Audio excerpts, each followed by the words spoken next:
Sir, आज मेरी बेटियों को गवर्नमेंट के एजुकेशन इदारों में हिजाब पहनने से रोका जा रहा है, तो ये आर्टिकल 25 का प्रोसेस कहां तक कामयाब हुआ, ये अक्लमंद लोगों पर छोड़ता हूं। सरकार से पूछना पड़ेगा मुझे अपना मजहब बदलने के लिए।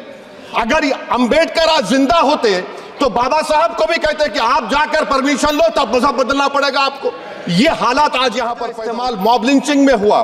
किसका हुआ? एक लड़का था साबिर मलिक बंगाल का, मार के पीट कर मार दिया गया। क्यों? क्योंकि उसने बीफ खाया, बाद में मालूम हुआ नहीं खाया। जुनैद और नसीर को गाटमीका के थे, उनको जिंदा जला दिया गया। तारीखी नाइंसाफी के खात्मे के लिए रिजर्वेशन दिया गया, तारीखी नाइंसाफी के लिए हजारों साल के जुल्म की बिना पर, मगर उनको नहीं मिला जिनका मजहब इस्लाम और मुसलमान। कल्चर की बात इनसे पूछ लीजिए, वो बोलेंगे नहीं, हमारा जो कल्चरल नेशनलिज्म है वो कल्चरल नेशनलिज्म नहीं है बीजेपी का, वो कल्चरल नेशनलिज्म आलाजाद का हिंदुत्व का नेशनलिज्म है, जो भारत के इंडियन नेशनलिज्म से बिल्कुल मुख्तलिफ है। माइनॉरिटीज को राइट दिया गया। This house has passed a law in 1981 to give AMU। आप देख रहे हैं कि उसके बाद जो कॉन्स्टिट्यूएंसीज को बनाया गया, असेंबली और पार्लियामेंट की हदबंदी हुई, वो इस तरीके से उसको तरतीब दी गई कि अक्सरती तबके के लोग जीत जाएं और मुस्लिम अक़लियत के लोग कामयाब होने में बड़ी मुश्किलात पेश आए। इसीलिए 2007 में सच्चर कमेटी ने कहा था, सिफारिशात में कहा कि अब जब हदबंदी होगी तो माकूल तरीके से बनाए जाए ताकि मुसलमान पार्लियामेंट और असेंबली के इलेक्शन जीत सके। मुझे नहीं मालूम कि अब नए सेंसस के बाद जब हदबंदी होगी तो उसकी सिफारिशात को रखा जाएगा या फिर मार्जिनलाइजेशन जो मुसलमानों का हो रहा है 75 साल से, वो चलता रहेगा। सर, जब पार्लियामानी जमहूरियत की कामयाबी किस बुनियाद पर होती है? पार्लियामानी जमहूरियत की कामयाबी का पैमाना मैं आपको बताता हूं। Article 25, article 26, article 29, article 30, article 14, article 21, ये 4 बुनियादी राइट्स है आइन में, जिसको हम सामने रखकर मैं आपको बताऊंगा कि क्या वाकई में उन कमजोर तबकात से इंसाफ हुआ।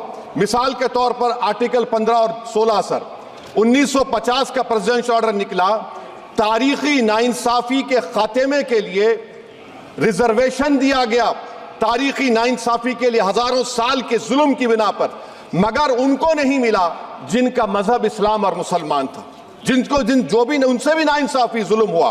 दूसरी बात दफा 25 में प्रोफेस कहा गया, आर्टिकल 25 टॉक्स प्रोफेस। सर, आज मेरी बेटियों को गवर्नमेंट के एजुकेशन इदारों में हिजाब पहनने से रोका जा रहा है, तो ये आर्टिकल 25 का प्रोसेस कहां तक कामयाब हुआ, ये अक्लमंद लोगों पर छोड़ता हूं। प्रैक्टिस सर, आर्टिकल 25 में अमल करना। कई रियासतों ने ऐसा कानून बना दिया कि आप ये नहीं खा सकते, आप वो नहीं खा सकते, कैटल स्लॉटर एक्ट का एक्ट बना दिया।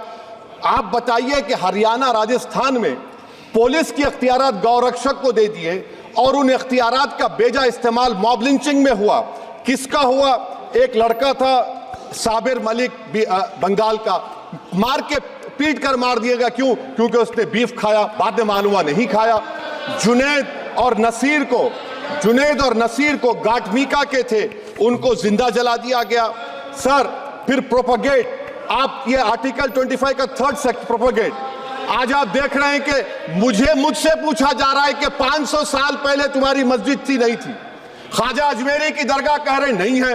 अरे सर, अगर मैं इस पार्लियामेंट में खोद दूं, इसमें गड़ा कर दूं, तो खाने जहां का हिस्सा मिलेगा तो मेरी हो जाएगी ये। आप बताइए। अब आप देखिए ये प्रोपगेट क्या हो रहा है। अच्छा, जो तब्दीली मजहब का कानून, तब्दीली मजहब नहीं कर सकता। सरकार से पूछना पड़ेगा मुझे अपना मजहब बदलने के लिए। अगर अंबेडकर आज जिंदा होते तो बाबा साहब को भी कहते कि आप जाकर परमिशन लो, तब मजहब बदलना पड़ेगा आपको। ये हालात आज यहां पर पैदा हो चुकी है। सर, आर्टिकल 26 देखिए, it gives religious denomination the right to establish and maintain institution for religion charitable. वजीर आजम कहते हैं कि वक्फ का ताल्लुक संविधान से नहीं है। अरे कौन पढ़ा रहा है वजीर आजम को? आर्टिकल 26 पढ़ा लीजिए। आर्टिकल 26 की बात कही गई।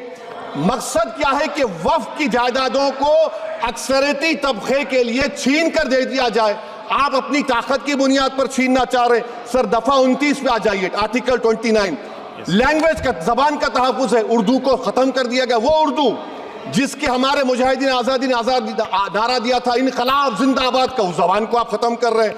कल्चर, आप कल्चर की बात इनसे पूछ लीजिए, वो बोलेंगे नहीं, हमारा जो कल्चरल नेशनलिज्म है वो कल्चरल नेशनलिज्म नहीं है बीजेपी का, वो कल्चरल नेशनलिज्म आला जात का, हिंदुत्व का नेशनलिज्म है, जो भारत के इंडियन नेशनलिज्म से बिल्कुल मुख्तलिफ है।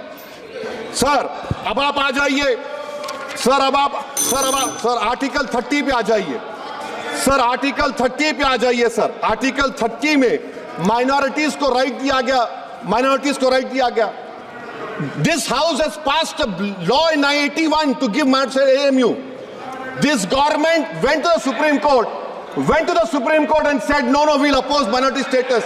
This house voice was suppressed in the Supreme Court, sir.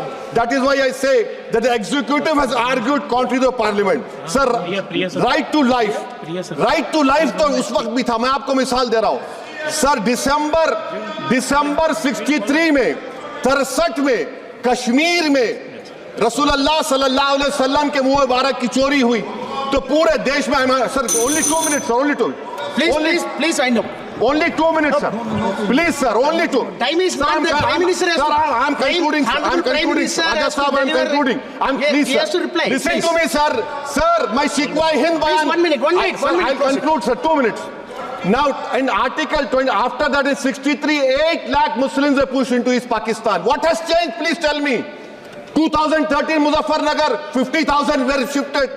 Sir, riots happened. Nelly massacre, Hashimpura, Malyana, Mumbai 93, Ahmedabad 69, Gujarat 2002, 22, Delhi 84, Delhi. Nothing has changed, sir. Lastly, sir. Please. Lastly, sir, on judiciary, sir, I'm concluding, sir. On judiciary, sir, CAA is not being heard. 2 sitting chief ministers get bail, but Stan Swamy died in the prison, sir. That is why I say the institution functioning of Obviously, please conclude. And lastly, sir, just now Ravi Shankar Prasad had quoted a book. In that book, there's a Tipu Sultan also. Okay. That is sir, I'm concluding by reciting a sher. On this I conclude, sir.